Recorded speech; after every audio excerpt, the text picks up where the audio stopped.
Marxist எம்எல்ஏக்கள் தங்களது 1 மாத ஊதியத்தை திரட்டி 5,50,000 ரூபாயை மழை நிவாரண நிதிக்கு வழங்கியுள்ளனர். மார்க்சிஸ்ட் எம்எல்ஏக்கள் சவுந்தரராஜன் தலைமையில் புதனன்று முதல்வர் ஜெயலலிதாவிடம் நிவாரண நிதி வழங்க சென்றதாகவும், ஆனால் அவரை சந்திக்க முடியவில்லை என்றும் சவுந்தரராஜன் கூறினார்.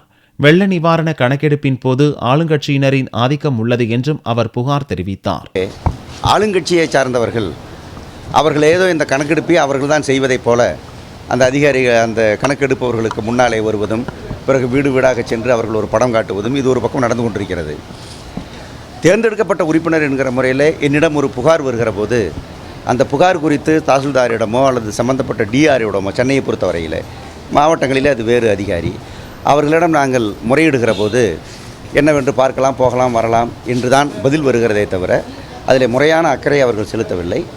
தேர்ந்தெடுக்கப்பட்ட உறுப்பினர்களுக்கு தர வேண்டிய அங்கீகாரத்தையோ மரியாதையோ அல்லது அவர்கள் மூலம் பிரச்சனையை அணுகினால் அந்த பிரச்சனையில் குறையில்லாமல் இருக்கும் என்கிற பார்வையோ அரசுக்கு இல்லை.